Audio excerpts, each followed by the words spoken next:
Good evening, everyone. I'm Pallavi Girolkar and would like to welcome you all on behalf of Clean for today's webinar titled Improve Clean Cooking Solutions.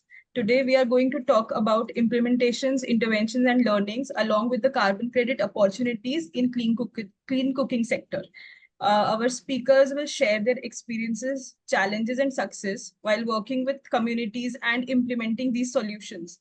So today, expert speakers are Dr. Priyadarshini Karve, Nitisha Agarwal, and Mr. Prantik Mitra with us. To start the session, I would like to invite Dr. Karve, who is founder and director of Samochit Envirotech and CEO of Clean. So, ma'am. Thanks, Pallavi. Today I am actually going to focus on the work that I have been doing myself for the last about 20, 25 years, and that is in the cooking energy sector. Um, we do have a lot of clean members and other organizations which have been promoting clean cooking since 1980s. Originally there was a government driven program, and then a lot of commercialization happened, and we were one of the pioneers at Samuchit Envirotech. Now there are a number of companies which are providing household level clean cooking solutions, and when I say clean cooking, I am typically talking about biomass fueled smokeless cook stoves, gasifier stoves. These are metallic portable stoves. Biogas plants also. Solar cooking also. These are all basically renewable energy based cooking energy devices, and generally these are meant for households, but there are other applications too. Most of the programs around subsidies and incentives have focused on the household cooking energy sector, and it still continues to be relevant in spite of the LPG connections reaching most households, because LPG access is limited by availability as well as price cost, and therefore having an LPG connection and actually doing your 100% cooking on LPG are two entirely different things. People continue to use wood fire based traditional cook stoves. However, the household focused DRE cooking or clean cooking or green cooking, as it is also called, uh, the focus there, I mean, the way the sector is evolving is that it is still very much a donor driven sector. The consumers are not necessarily demanding for these stores in large quantities. It has been the government programs in the past, and now it is various funders and donors through local NGO partners who are providing these. So that's the sort of a uniqueness of this, and I'm sure Nitisha will have a lot to share on that. And there, that is where the carbon finance aspect also comes in, because you can have larger numbers there through various NGO partners and so on. I'm going to talk about a different sector where there is actually a demand, and that is the sector of institutional and commercial cooking, particularly in rural and semi-urban areas. So these are ashram schools, these are rural residential schools, old age homes, and dhabas and restaurants and so on, which are operating in rural semi-urban areas where the even if it is a commercial venture, the profit margins are low. The access to modern electricity and LPG and so on is limited by a variety of considerations. So these are the segments where people are looking for solutions, and they are also willing to pay the price for it, because what happens is, in this case, the saving that they will have, I mean, you have if these people are cooking on wood, they have to purchase wood. They can't just collect wood for cooking for say 500 people. So there is a fuel purchase already happening, and therefore there is a clear economic advantage if you provide them with something which is going to reduce that fuel price, and therefore people are willing to pay for these solutions. Very few players in this segment. We have also done really at Samuchit Envirotech, we started engaging with this sector fairly recently, but we are finding that there is a lot of potential there. But we need to take a slightly different approach, in the sense that what has happened in the cooking energy sector is there is also a lot of compartmentalization. People who work on cook stoves do not know anything about biogas. People who are into solar cooking don't care for any other form of renewable energy based cooking. So we have to break those barriers, because these commercial and institutional kitchens can be made clean and green. We can provide them a solution to manage their wastes, and provide them with a smokeless clean cooking energy solution. If we combine all these technological options and customize a solution for the specific type of cooking that they are carrying out, very efficient devices can be designed for them, because in many cases they have a fixed menu. Quantities are also fixed, and the cooking vessels are also designated, that they'll do rice only in this vessel, curry only in that vessel, and so on. So because of all of that, very customized solutions, particularly for biomass based cooking energy devices, can be designed, and fantastic efficiencies can be achieved, and huge fuel saving can also be achieved. Biogas is another very, very powerful technology for these establishments, because they are themselves generating kitchen waste, food waste, which they can use as a feedstock, and get gas based cooking also in the kitchen. And to some extent, solar thermal devices will also help. I mean, something as simple as using a solar water heater, which will give you hot water, which you then use for cooking, will in itself reduce a lot of fuel consumption. So you have to realize how the cooking process is happening in that kitchen, provide the best combination of technologies to achieve those processes with maximum efficiency, minimum fuel cost, and people are saving money, therefore they are willing to pay for it. So this is a very, very interesting segment, which hasn't really been tapped into. So we have developed some experience in that sector over the last few years, and developed collaborations with various technology providers. And that is how we have been operating. We have provided some very good solutions from resorts, and ecotourism, especially people are interested in using renewable energy for cooking, to schools, residential schools, where rural poor students are provided education at subsidized cost, where it is the entire operation is supported by donations. Their saving money becomes very, very important. We have also worked as consultant for one project in Andhra, where ashram schools have been provided with a combination of biogas plant and a waste incinerator, which then provides them with hot water also, and takes care of their organic waste that they are generating around them.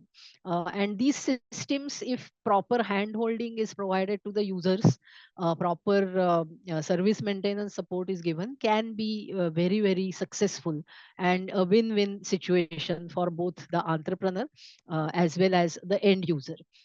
And these large establishments, because of the volume of fuels that they are using, there is also an angle of greenhouse gas emission reductions there. However, whether it can be converted into carbon credits or not is a different discussion altogether, because there is a financial incentive already for these technologies to be taken up. So additionality can become a problem, but these facilities can market themselves or project themselves as green kitchens, or zero carbon kitchens, and that can attract some more business or donations in the case of institutional kitchens. For religious establishments, where cooking sometimes happens for thousands of people, solar cooking has proved to be a very, very useful technology there. Solar steam generators are being used in many locations. So this was something which was there was a lot of talk about this a few years back, but somewhere it has died down over the years. So I'm just would like to remind people that yes, these options do exist. In Shirdi, for example, there is a huge array of solar concentrators on top of the establishment, which provides highly subsidized meals to the devotees who are visiting. There are all these commercial and institutional cooking options where decentralized renewable energy can really make a mark, and different approach in terms of technology and customization will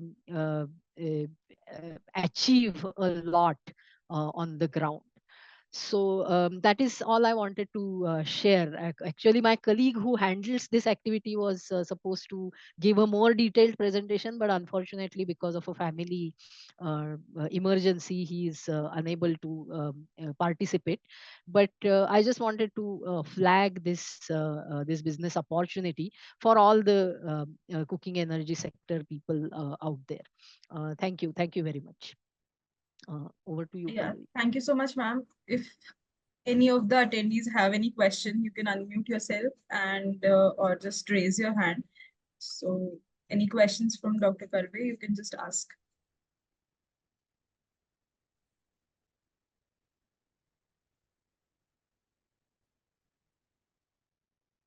I think no questions. Okay, So seems just like I was so clear, or nobody was interested. One of the two things. But I will have to. I mean, please excuse me because I have something else also going on the side. So I'll have to leave now. But I hope you have a very productive, fruitful discussion. Thank you. Thank you very much. thank you, ma'am. Thank you, Priyadarshini. So moving forward, I would like to invite Nitisha. I just want to give a brief introduction about her. She's a founder and director of Smokeless Cook Stove Foundation, founding member of Himalayan Rocket Stove, independent consultant for grassroots-oriented integrated clean energy solutions, a fellow for social impact at Godrej Design Labs, mentor at Women in Clean Cooking Program, Asia and Africa. Apart from all this, she has started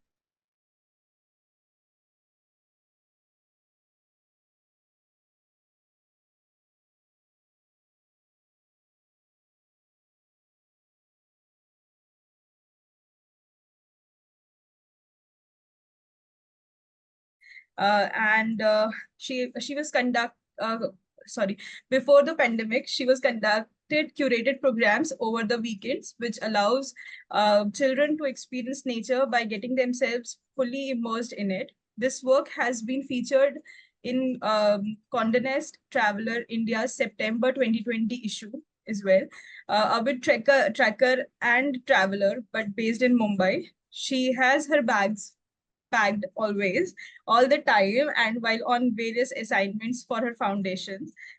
She loves taking pictures, sharing meals on clean chulas, and writing about her experiences in form of travelogues. Her digitally published articles can also be found on www.travelpurist.com and beachliving.com. I will put the links in chat box as well, so you can also go through her experiences. Uh, uh, Her articles have been published on Clean Cooking Alliance Forum and Micro Energy Credits as well. So I welcome Nitisha. If I missed anything, you can also give the brief about yourself and your work. So please welcome. Sure. Take. Thank you. Thanks a lot, Pallavi. And thank you, Clean, for organizing this interesting discussion. Us implementers don't get much chance to talk about what happens on the ground, so I really appreciate the forum. I'll request you to share my presentation so Yes. I can just add a little visual to what I would like to say. Yes. Just a minute. Yeah, sure.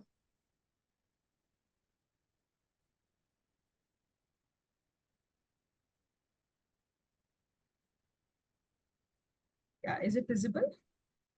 Yes. Yeah, okay. So this is my foundation, Smokeless Cook Stove Foundation. And well, it started, we can go on to the next slide, Pallavi. Uh, I registered it as a Section 8 way back in 2017, and since then it's been quite a roller coaster ride for me.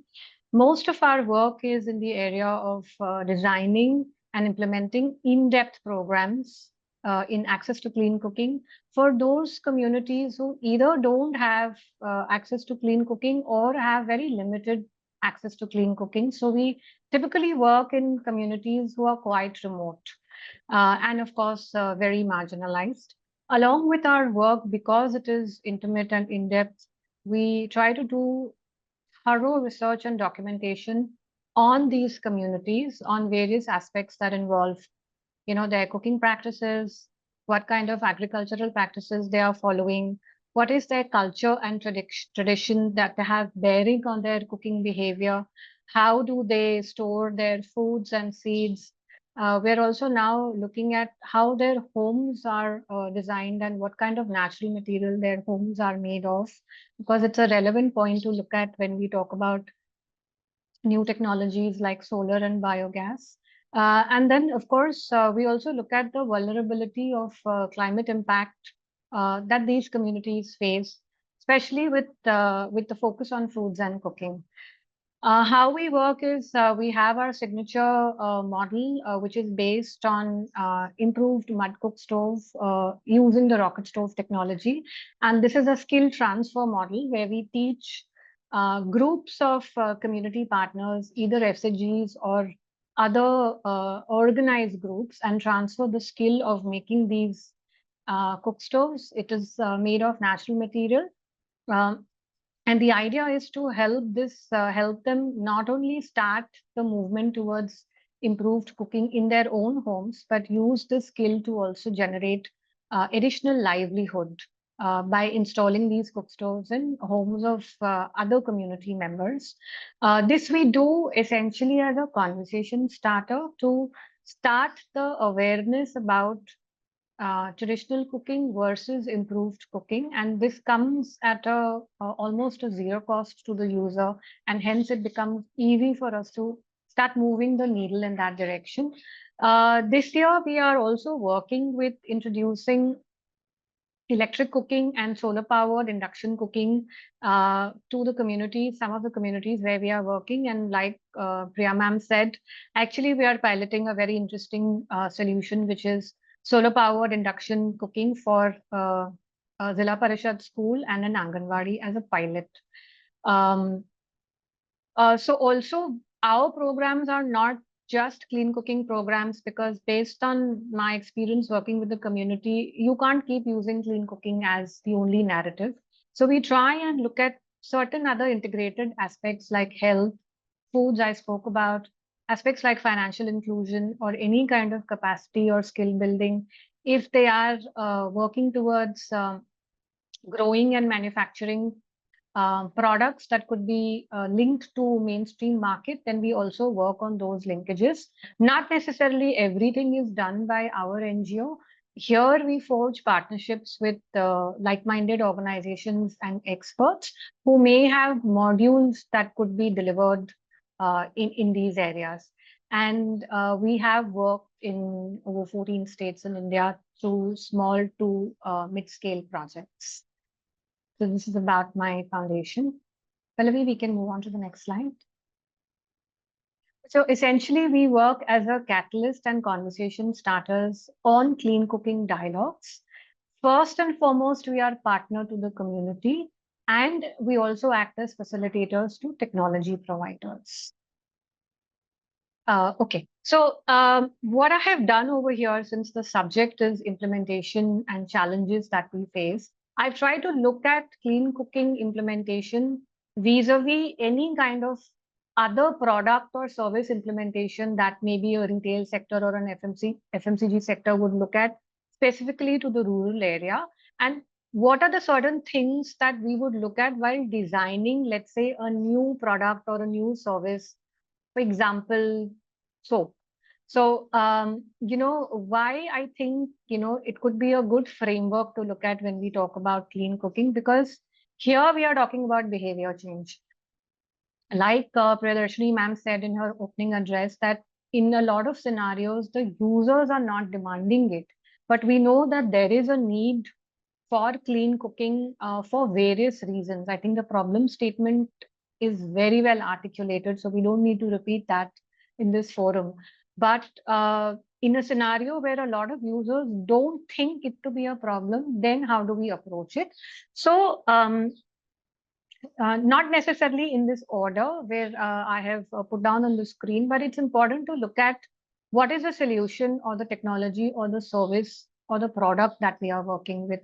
Is it suitable to the community that we are working with? And I think we all understand and agree that cooking behavior and cooking dynamics are very different from, and it differs from community to community, sometimes even block to block, within the same district and within the same state.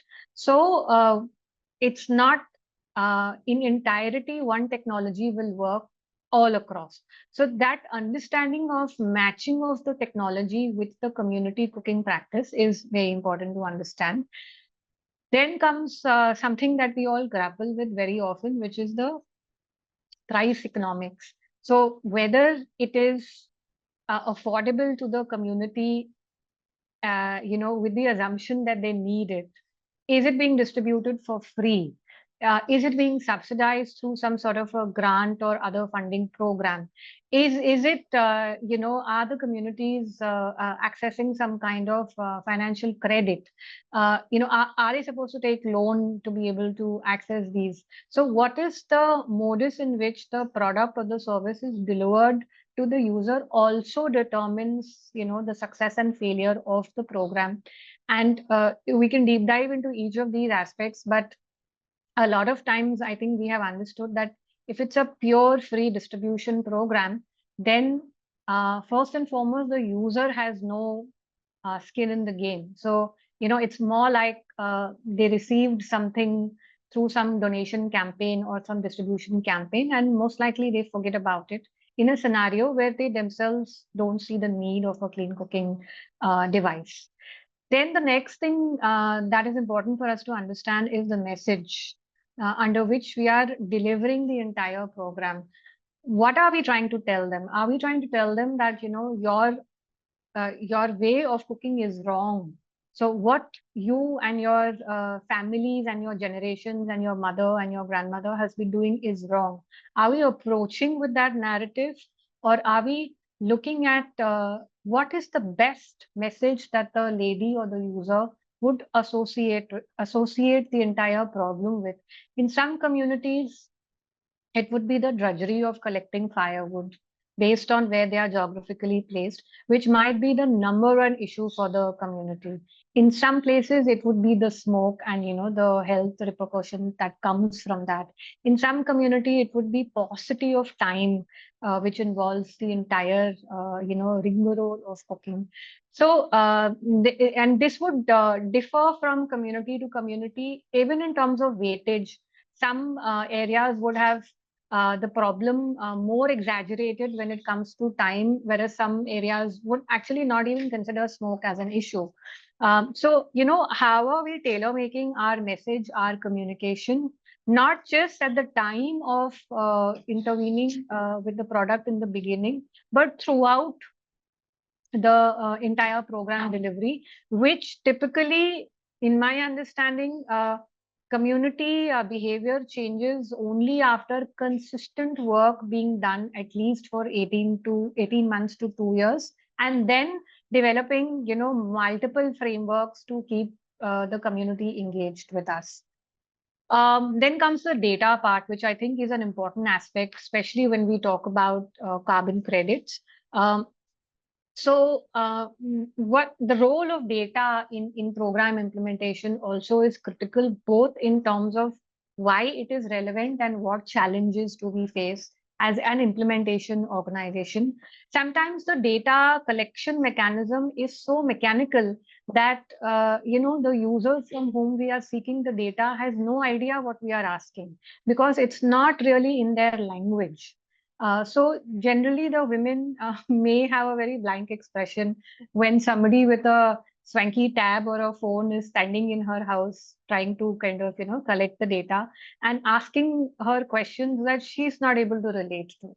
The other challenge that we face with data is that in our minds we need absolute information, like how many kgs have they been able to reduce, exactly how many minutes have they been able to save, how much is the distance that they cover. But very often these communities have just a notional understanding of time, distance, and space. And because that's how they know it, they're not sitting with a wristwatch in their hand and thinking that abhi 7 baj gaye, abhi main jaungi, lakdi laungi, abhi 9 baje, and making a note of it. No, it doesn't work like that. So we have to make the data collection process more friendly from the user perspective and work with multiple middle sources to help us understand the data that we want. But the data collection process has to be delivered in a language that the user community understands best. Then comes various other issues in terms of the integrity of it, the authenticity of it, and how we are using the data. But that is not so much from an implementation point of view. From an implementation point of view, it's the mechanism in which this data is collected and how we are involving the user in it.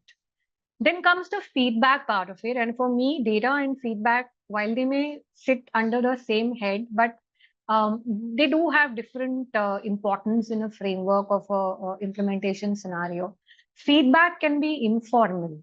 So when we are looking at a clean cooking program implementation, how are we using the feedback mechanism? Again, if we go back to, let's say, an FMCG or a retail product, we know that these organizations, they do many intense feedback sessions with the consumer. So if we kind of wear the same hat, then we need to ask the question that, are we subtly collecting the feedback? Are we using informal mechanisms of collecting the feedback where it could be through a meeting with the village sarpanch, it could be just sitting and observing a self-help group meeting and subtly asking, ke cook stoves mein kya chal raha hai? It could also come from the community mobilizers when they can give information in passing, which could be very, very useful feedback. And are we making the feedback process a simple exchange rather than a very, very overarching, daunting process? And then how often, how much information do we need? Because a lot of times, as grassroots organizations, we face this situation where the users come and say that, why are you coming again and again and asking us the same set of questions? We don't want to give information. पिछले हफ्ते कोई और आया था, इस हफ्ते आज आ गए आप लोग और वही सवाल बार बार पूछ रहे हैं. So I think this happens a lot, when we are trying to mechanize the entire process. So we have to really think, how do we make sure that we are collecting both the data and the feedback in a manner that it is as close to what we want, yet it is not kind of, rubbing our user community in a wrong way. And then the most important point, after we have done the initial work of delivering the product or the service, is how are we genuinely adding value in their lives? And do we stop at just distributing a clean cook stove and getting the information that is required to fulfill an annual impact report or the MRV process for carbon credit programs. And here, when we talk about value addition, if I have to correlate with the carbon credit program, a lot of programs claim that they are affecting all 17 SDGs through a particular clean cooking program. Now, unfortunately, this is a notional advantage, but if we back calculate in terms of really how we are adding value, then that requires consistent work. And the value addition has to be felt by the user. It cannot be an academic exercise saying, कि, हमने itni employment generate kar di because we have hired people to collect data from the community. So again, it becomes very top down, only kind of fulfilling the role of how the program was initially designed. But is the user also feeling that okay, this organization is genuinely working towards helping us in various aspects of our development index, and it can all lie through a clean cooking program as a master intervention, followed by multiple interventions which are probably at a level where it's a support aspect that we are talking about. So this may not entirely cover the entire framework when we have to think about a clean cooking program and the kind of challenges that we face. But some of these things have to be kept in mind when we are approaching, a particular program. There are also certain aspects like what about the after sales and maintenance mechanism? What if the technology that we are trying to work with fails? What if the entire community migrates because of various factors, whether it is climate or income opportunity? So those things also will have to be looked at. So yeah, but this is just a framework that we keep in mind when we are approaching a community with a clean cooking program. Pallavi, we can move to the next slide. And along with this, for me as a grassroots NGO, the most important aspect to try and deliver some of the things that we spoke about in the previous slide is the role of a community-based organization or a grassroots NGO. Again, I think unfortunately, because of the whole carbon credits emphasis as well as the FCRA and funding structures, small community-based grassroots NGOs are sort of losing their capacity to work and stay afloat and continue existing, because it's very difficult for them to find avenues for continuous funding or do the kind of reporting that is expected through these very, very robust programs. But their role is critical when we talk about distributed technology, especially at a household level, because the kind of last mile connectivity, influence, trust, or relationship that is needed to go inside somebody's house and ask them to start using a new way of cooking, you need to lean on the existing relation that has been built by those grassroots NGOs and community-based organizations. Because people from the community recognize those guys, they don't recognize us. And by the time they start to recognize us, it's time to move on. Also, I think the ecosystem in which the program is supposed to be delivered and where the partner community resides, that's very important to understand, because it has various factors. And I have listed only a few, like culture, tradition, gender dynamics. We talk about role of women in clean cooking, but genuinely speaking, how many women are actually deciding whether or what kind of cook stove does she want? We know that she's the one who does all these things, but how much of role does she have in decision making? What are the socioeconomic factors? I mean, what are the where are they located geographically? Are they a forest community? Are they close to? Are they a coastal community? Are they a mountainous community? All these kind of aspects have a very strong bearing on how the user community is going to react when we come with a clean cooking program. And clean cooking cannot be looked without considering consistent livelihood and employment opportunity. Because if the community is struggling with this aspect, which I think is the case in most of our marginal community, very often we are not going to find them interested in a new cook stove because they are fighting for survival. So to understand their, where are they working? Are they Manrega employees? How many people in their homes are attached to Manrega schemes, or are they working as laborers somewhere, or are they farm laborers? Are they farm owners, smallholders? It's very important to understand all these things. And which is the intelligence that a community-based organization will help us understand. Then I think, all of us who have worked in clean cooking at the grassroots level have seen more of failures than success. But I do believe that if we are able to intertwine the role of a community organization from the beginning, then reducing the chances of failure and crisis. And if a crisis or a failure or a pause happens, chances to mitigate that becomes much better when we are leaning on the community-based organization to interact with the community. The timely feedback, which is necessary both from data and usage as well as program health point of view. That is another thing that community organization plays a very important role in. And finally, the stakeholder influence. By stakeholder here, I would mean the public healthcare center, the CHO, which is the chief health officer, or the block development officer, or the sarpanch, or Anganwadi Sevika, or any of these figures who have an influence on the community.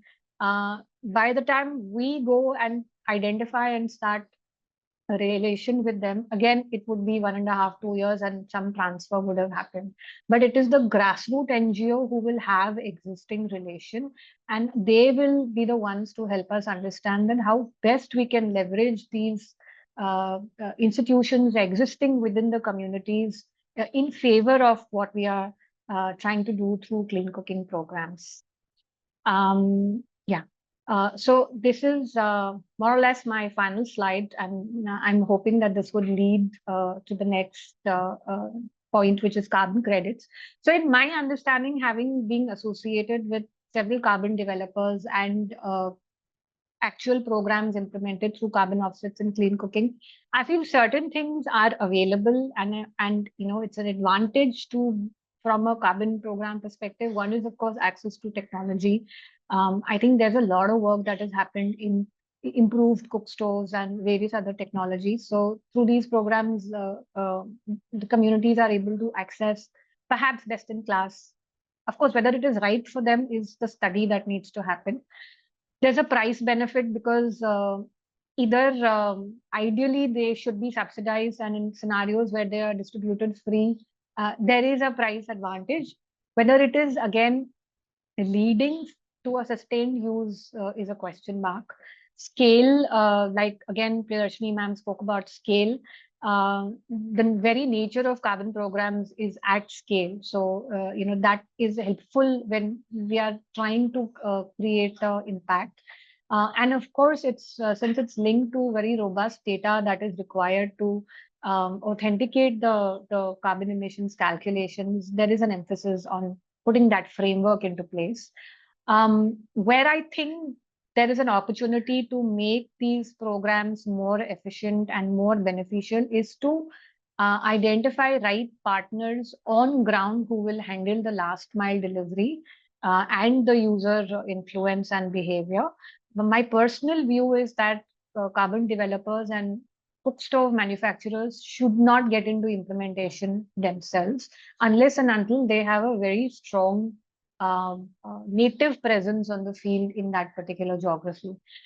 I also feel that when we are talking about a drastic new technology that is going to look different, feel different, and is operated differently from a traditional cook stove, it's better to do small pilots or micro pilots to gauge the user response before a scaled implementation happens, because that 100-200 household in a particular area with using for about at least 4 to 6 weeks will give us the early indicators whether there is opportunity to succeed in a program like this, or do we need to course correct somewhere. Of course, these programs are very top down, and hence they don't have understanding of the community. And hence, when the user behavior is not in favor of these programs, it comes as a shock. But I don't think it should come as a shock unless we have spent enough time to understand where we are operating. While there is emphasis on several SDGs that form part of a clean cooking program through carbon offset, I think there has to be concerted effort in making it happen, through the program design and in partnership with various organizations. Again, I feel that the sample size for the MRV or the digital MRV has to be more than what I think is right now needed, because we need to understand, from a larger number of user in terms of what is the trend of use, and how well the technology is penetrating in them using it over traditional cook stove. So I personally feel that more households need to be looked at from the MRV perspective. Since we are talking about these heavily funded programs and large scale, there has to be employment opportunity within the community, which is felt by the community as a genuine opportunity to increase their income, as well as go through a capacity building or a skill building experience, so that that sort of helps them at a later stage and not restricted to only data collection.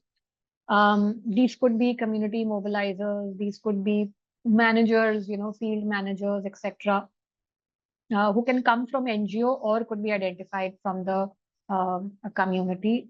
Put them through a short training program and then sort of have them part of the program. And I also would think that since there is so much emphasis on data collection, it will be in interest of the industry if we are able to use that data for actually understanding the indicators that talk to clean cooking and its impact on both the community as well as the environment, and not just fulfill a emissions calculation requirement. So that's pretty much my presentation. I would just like to leave you with the last slide, which actually sort of supports what Priya ma'am was saying. So we're working in one village where we are intervening through multiple clean cooking technologies. Of course, at a household level, since it's a very marginal community, we are working with them through improved cook stoves, as you see on the top picture, which is based on rocket stove technology. And in one Zilla Parishad school and in one Anganwadi, we have installed solar-based induction cook stove that is helping them become more efficient and more greener.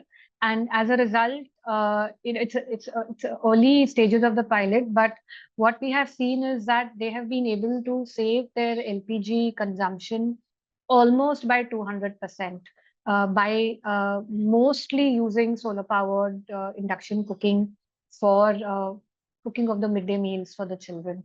So this is all happening in one village, and the idea is that the women and the men and the children actually understands that there are so many different types of technologies available for them to choose as they get into that stage of making a choice.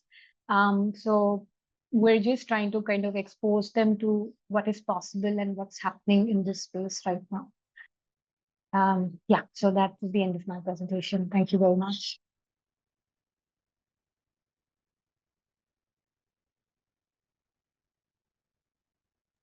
Yeah, thank you so much, Nitisha. Anyone from the audiences, if you would like to ask any question, please.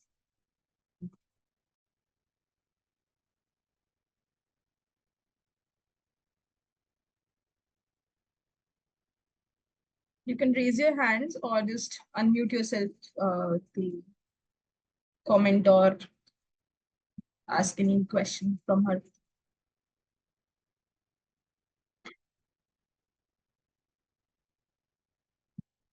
I guess no one.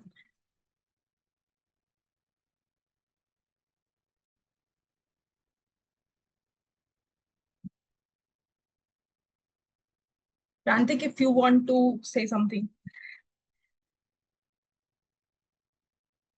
I mean, I can just continue from where Nitisha has left and to also touch upon a few points that Priyadarshini ji was talking about.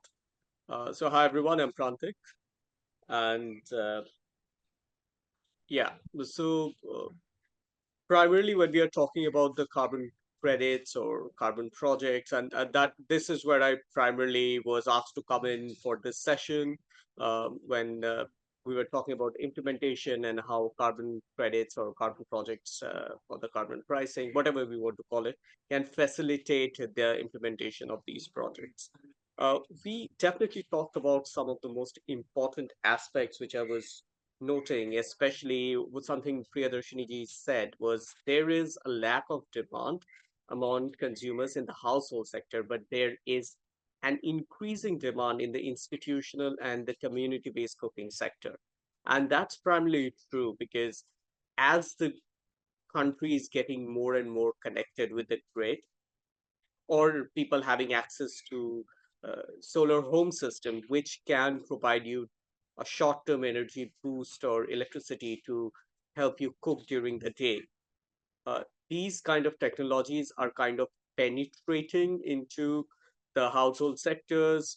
Low-income economies are also availing it through several um, NBFCs, microfinancial institutions, and of course, there are donor based projects as well. But I will primarily focus on the market based mechanisms than the free giveaway programs.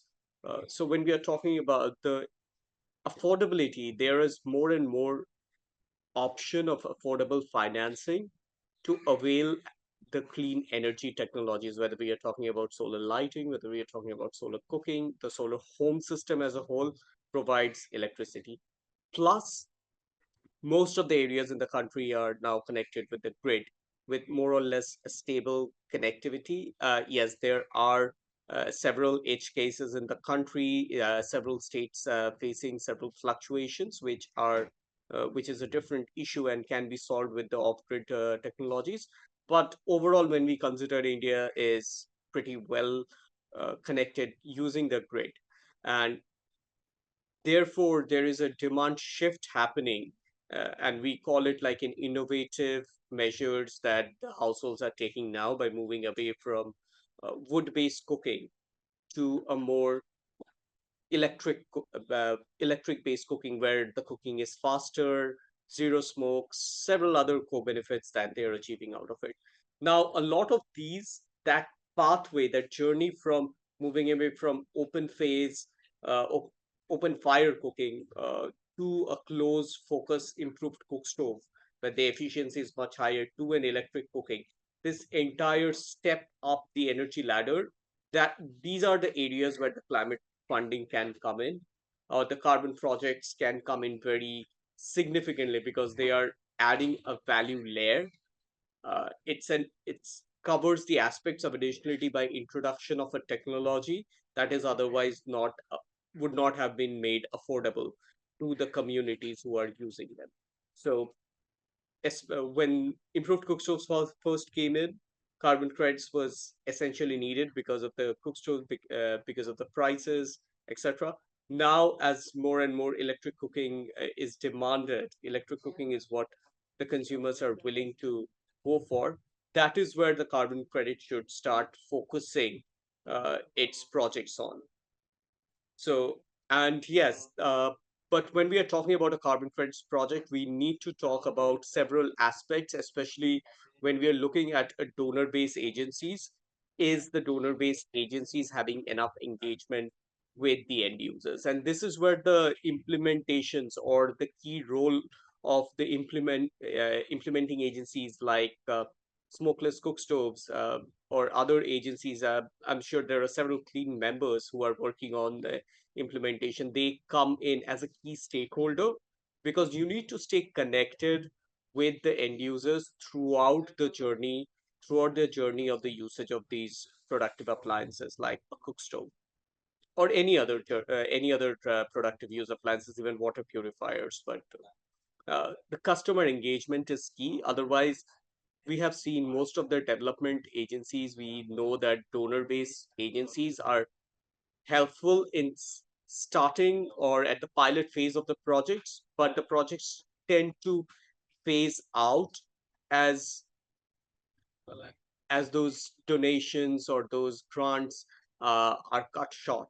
And so, therefore, focusing on a more market based mechanism where the cook stoves are actually seen as an asset of investments, both by the households and also by the project developers, play an essential part in creating an ecosystem that is driven both by demand and supply. And the carbon credits adds as an additional layer of financial mechanism, making these technologies affordable. The other concept was some of these projects that were actually happening. There are grants. Now, having a grant or having certain level of financing available does not make your projects unqualifiable or ineligible for carbon credits. Uh, what the additionality tells you is that without the carbon funding, the projects would not have been able to function. So even with the grant-based funding, if you're not able to scale the project, then you can bring in carbon credits, and that's where the financial additionality is proven by making sure that without the carbon funding, the project would have still been having a negative return. Now that is, and there are other aspects of additionality. Uh, Common practice is one of the thing, because if a technology is not a common practice, even if it's getting funded, it doesn't matter. It's still an additional project. Technology innovation.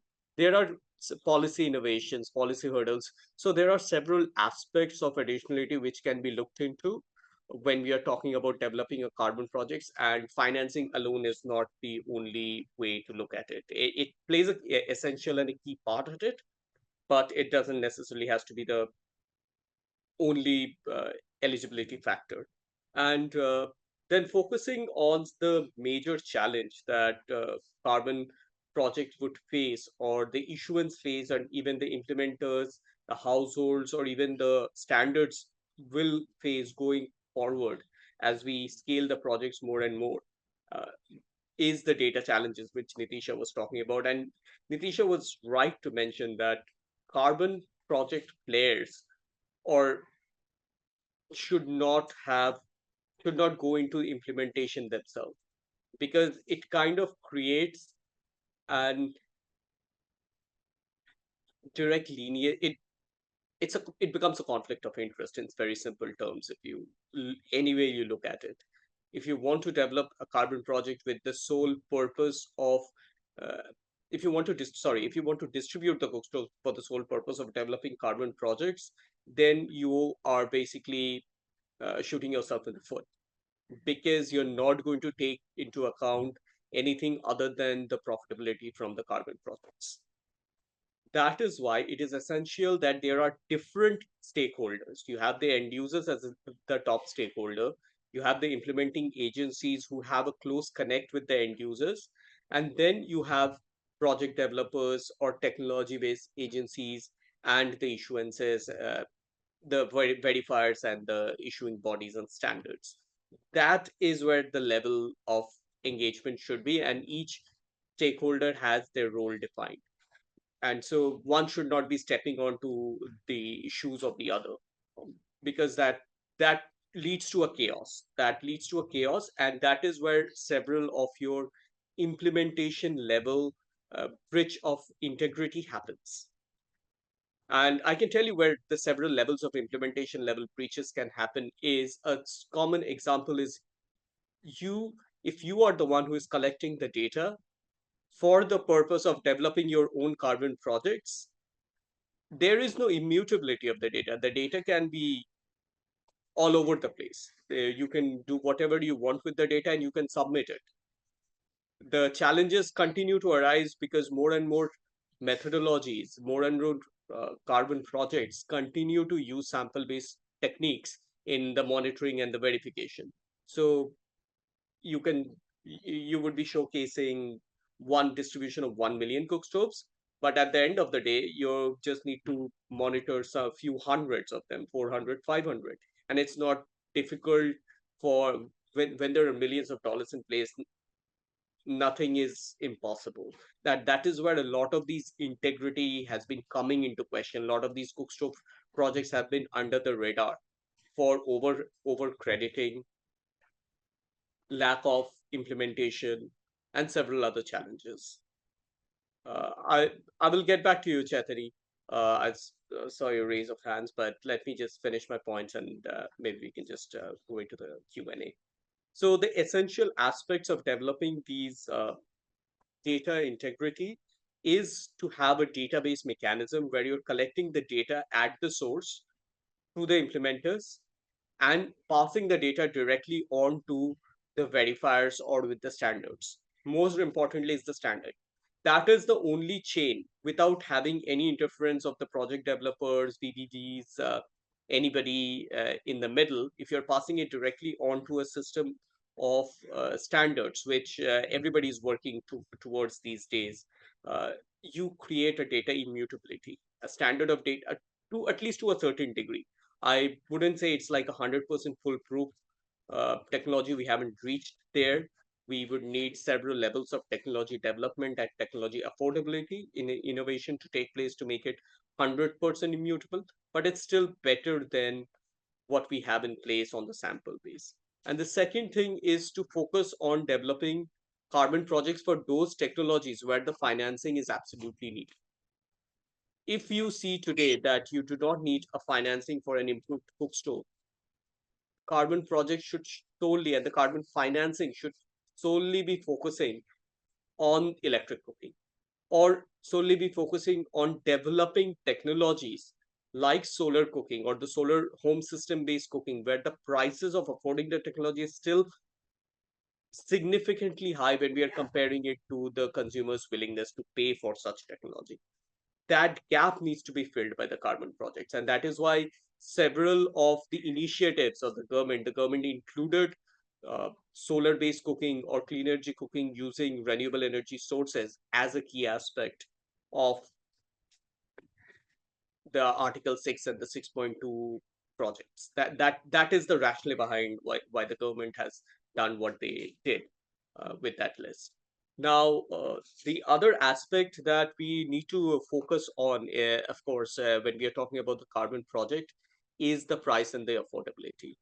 Uh, Carbon projects is probably the only and the best way solution at this point to make a continuous, sustainable framework where you're able to continuously make these projects more and more affordable, and in the long run shift away from a lower tier of technologies in the energy ladder and climb up the next stage where that technology is where carbon funding, with the second layer of technologies where the carbon funding is more essentially needed. Making technology innovation more and more affordable, and also making access to clean energy for low income communities, communities in rural areas, remote areas who do not have the benefits of grid, who do not have the benefits of a stable financing system, gets the benefits of these kind of financing that is available out there in the market. That should be the focus of the carbon technology and the carbon projects. The second thing is the technology innovation. You need to continuously provide technologies which you help. And I keep on saying this every time I speak about carbon projects, clean cooking, or distributed renewables, is you need to continuously innovate your technology and provide technologies that are better in terms of efficiency or better in terms of complete fuel switch. So the carbon projects needs to focus on these areas. I give you an example where innovation and technology innovation or scientific innovation can come in. Right now, there is only one technology, only one methodology in across all standards, which allows you to develop a electric cooking project, and that is only the metered and measured methodology under gold standard, which somehow changed its DNA from its original version 1.1, which called for sampling of every cook stoves within the project, to a sample based methodology, which again is now getting changed because of several of the think tanks and the, the founding writers of that methodology falling in that action. So, so the focus is to develop more and more technologies where you can continuously develop these kind of projects. There are ample number of projects. I'm sure Nitisha showed us several of those projects on her slides. I know Smokeless Cookstove Foundation, she along with the Godrej and Schneider is developing several very strong case projects on solar-based electric cooking. These are the projects which requires carbon funding, and this is where the carbon project developers should focus on. And more importantly, this is where the carbon buyers should focus on investing their carbon finance when they're looking to buy carbon credits. Now, talking about the ecosystem of carbon credits, the key thing that as an implementing agency or an end user, somebody with the focus of educating the end users, one needs to focus on is identifying project developers with a legacy. And when I talk about project developers with a legacy or a principal intent of developing cook stoves for a long horizon, it there are several, when the market is high in the cook stoves and the prices of the carbon projects were high, there were several cook stove developers who are coming in. Everybody wants to develop their carbon projects, and suddenly the market crashes. Nobody is able to sell those credits. The end users are not using the credits, the cook stoves anymore, and the entire project goes for a toss.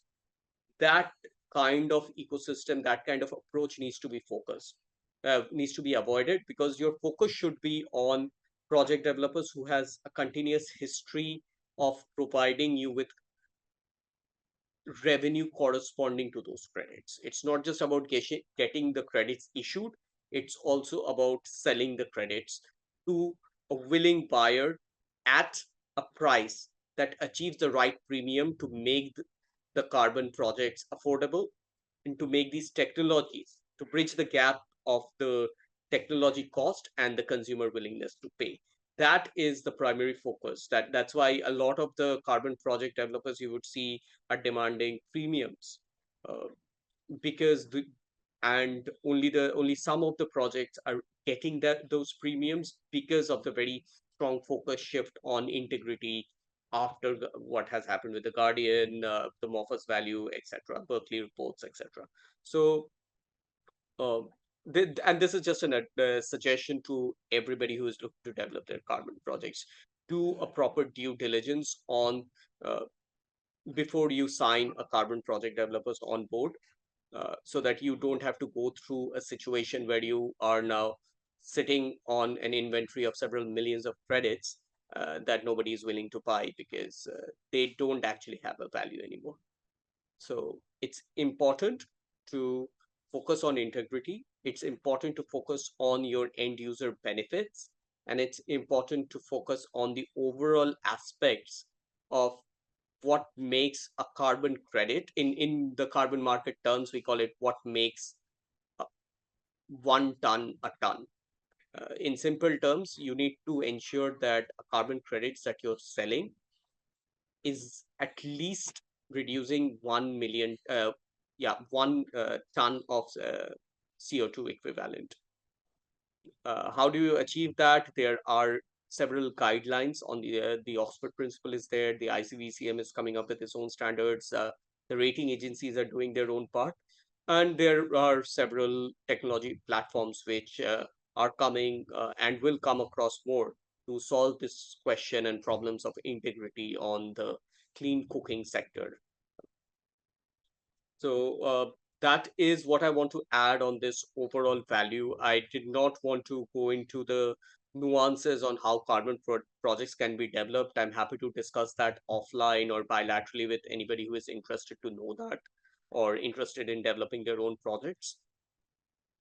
But yeah, the key aspects that I wanted to focus on today was on the data immutability, was on the technology innovations and steps of the energy ladder, and on the integrity and focus of the end users, especially since we are talking about the implementations of carbon projects on clean cooking. So yeah. Yeah. Yeah, Pallavi, I think Yes, that I yes. would pause here. Maybe I can take this first question from Chaitani if that is directed Yes, towards me. please. Chaitanya, you can unmute yourself and just ask your question. Yeah. Hi, Pratik. This is Chaitanya Sangawar here, and thank you Hello. to Priyadarshini for conducting this event. I think we are connected on LinkedIn as well. Pratik, you had raised quite a few. I'm like you covered quite a lot with respect to cook stores and carbon. However, when we look at the market, and thanks for taking through the last 2 3 years history of the carbon market, the ups, downs, and the challenges with the verification and issues that we have seen, and that's taken a hit on the pricing. Now the thing is, the stakeholders per se, when we look at my question is, technology evolution would keep on happening when it comes to be it this product or other products. However, when we look at the market, primarily one is the technology provider, one is the implementer, and finally is the buyer, and wherever the verification party comes into picture. But now let's say, at the end of the day, it's always seen that a project succeeds when only you have specialists in these either all the segments or one or two parties when they come together, that such projects are viable. Now, when we talking, because carbon has been taken as a as the very basis for this particular discussion, then when we're looking at cook stoves and carbon, then my question is, how is it that for example, I work strongly in the rural belt, and there is a very strong network that we have out there in the market, and I want to develop projects on these lines for cook stoves. Now, how is it that I am supposed to cross this multiple hurdles that we come across? Because I know that yes, there is a big reach that's doable, that's reachable. So in spite of the challenges the market is seeing with respect to whatever has happened in the last couple of years, but in spite of that, let's say I want to push it, there are many other people like that, and we want to have a big impact on the ground and reaching out to multiple places, and where we know that where is the requirement per se, that I know that here is the requirement. However, there is a limitation for me to reach out beyond a few numbers, and where I know that carbon is the only fund that can make it happen. Now, in such cases, how do we overcome that with the existing technology?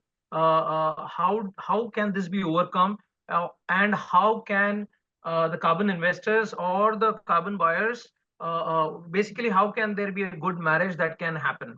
So over to you, Pratik, on that front. Thank you. Right. So from your question, it seemed to me more like an market and business case issue rather than any technology based issue. Right. See, if your project at the initial stage, you are probably going to do a very small scale of the project. It's not going to scale to all pan India across the globe. So if you're distributing few hundred cook stoves and trying to test out your technology, the best way is to avoid carbon projects at that front.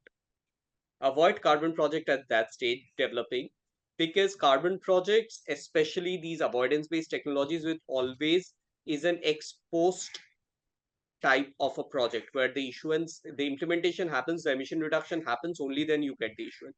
So you implement the project. I would suggest take other measures of climate financing. There are blended financing, there are grant based financing. So focus on if you cannot afford the blended financing, focus on philanthropic based financing, so that you can create a pilot based project which can then be scaled using the carbon funding when you have the capacity. And to develop that capacity, like I mentioned, if you are a project developer, focus on project development, and if you're a project implementer, focus on that one. Inst- don't try to breach each other, and create the expertise, leave the expertise to each other. I'm sure, I like when I mentioned that the project developers should not be getting into project implementation. It is also prudent that the project implementers don't get into project development, because it takes very strong expert knowledge and several years. I mean, it's not something you cannot do, but it's something that will take you several hours of your bandwidth and cost to come to that level. It's better to sign a deal with the project developers where they are going to develop the project for you as a consultant, be it an individual, be it a big shop. I'm not going to name anybody, be it a big shop, be it a small boutique firm that is starting today. As long as they have the principles in place, the principles of integrity that I'm talking about, that focus on those project developers and develop your carbon projects when you have a surety that you need three types of surety. You have a technology that is working, you have a technology that is safe, most important aspect when you talk about clean cooking, and we have a technology that is acceptable by the consumers. I'm talking about the end users here, end users of the cook stoves. So when you have these three points checked, you focus on the next step, getting some levels of blended financing, and then adding the carbon finance as a layer. Because carbon finance alone will never sustain your project. It might just be a giveaway program, and within few years, you will you will find yourself at sea. So focus on view carbon project as an anchoring mechanism, but don't make it the entire uh, ship in which you're going to sail. So it's And gonna be a Titanic. well, I mean that's what happens when you want to focus on like only one aspect. You need carbon projects are the the fundamental idea behind developing carbon markets. When Kyoto Protocol was signed in 1997, mid 1990s, 97. the idea, yeah, the idea was it to bring in financing where affordability. So it's like bridging the gap. So see carbon financing as something that bridges your financial gap, not as the entire financials of your program. And and then you of course needs to develop a strong partnership with the project developers, ideally somebody who can also deliver you the credits revenue and instead of just the credits, because otherwise you have to sell those credits to somewhere, or if you have the in-house capacity to with somebody to sell those credits, or you can hire a consultant to sell those credits directly to the clients, that also works. But to make that scale happen, carbon projects, you need to first start off with a pilot project, make it affordable, make it demand worthy for your end users, and you will start finding financial measures coming in, and the uh, carbon projects will probably just be the icing on your cake, and with a high price as the cherry on top. Thank Yeah, you. Thank you, Nitisha. Prantik. I'll come back Nitisha, to you you again. want to add something on Yeah, there? yeah. I do want to add to what Prantik said, and I'm actually very glad that Prantik is bringing about all these points that really I think we need to focus on, because usually what happens is that the carbon developers, the moment they say, they see cook stove somewhere in your profile, they will reach out to you simply by, an email saying that we want to collaborate with your NGO. Can you distribute 10,000 cook stoves for us in this much time? Now, it's very attractive for a grassroots organization to look at it as an opportunity, because we are anyways struggling for funding. It's very difficult to kind of, sustain in today's funding environment. So a lot of times the grassroots NGOs or the rural development agencies just say yes without really realizing what is a carbon program all about.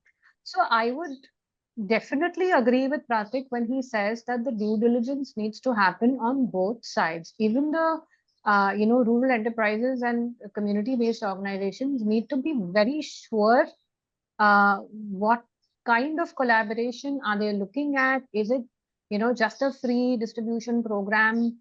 Does it involve actual development? Does it, what are the technology? Technology becomes very, very important.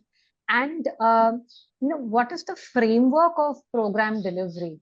That understanding definitely needs to happen from both sides, because otherwise we are walking into a scenario where carbon developers in the initial phases will do everything to make the program happen, and then as you progress into it beyond 1 2 years, we know how challenging it becomes to even sustain that program, so much so that then the aspects of data and everything starts coming in, and then it's the community who loses trust.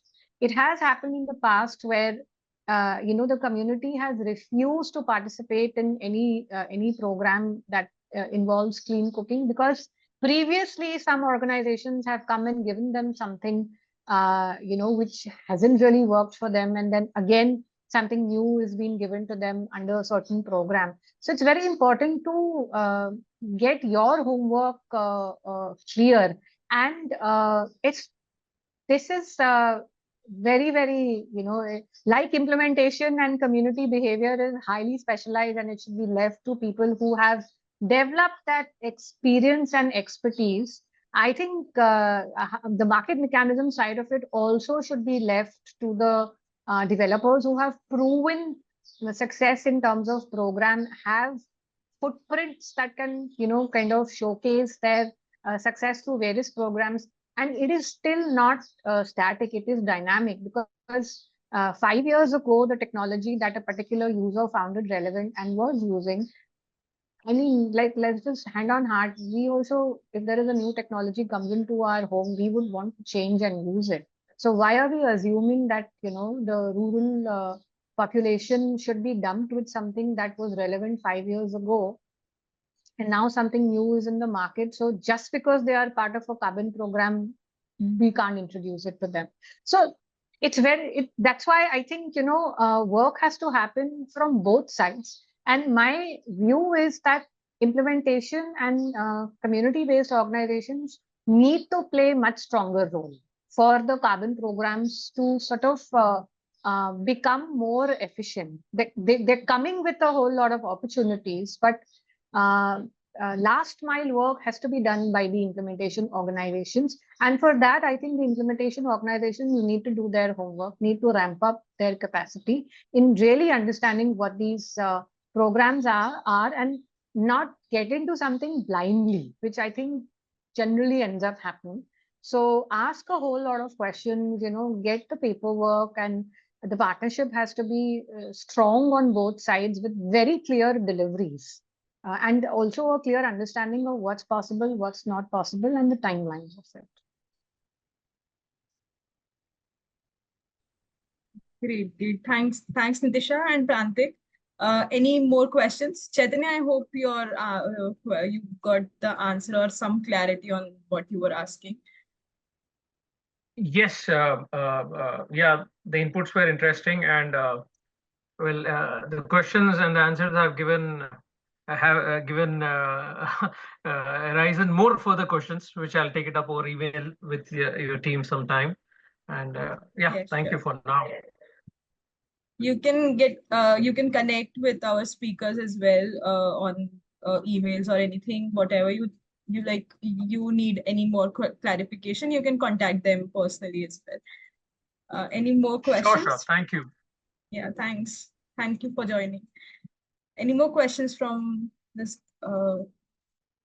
attendees? I guess that is it. So thank you so much to both of them, both the speakers, Prantik and Nitisha. That was a really very good session, informative and with practical insights. We are happy to have you today. Thank you so much. I hope to have more such sessions in future as well, where I think we will get more attendance and people do more interactive sessions. Prantik have been a part of our work webinars in past as well. So thank you so much. Anything? Thank you so much, Pallavi and the team from Clean Network. It was lovely to be invited to speak today. Thanks From my side also, and thank you for looking at implementation as an important subject to discuss. So yeah, that's a good step forward. Looking forward to have more of such discussions. Yeah, thank you. Thanks everyone. Thank you. Thanks everyone. Bye-bye. Bye. Bye-bye.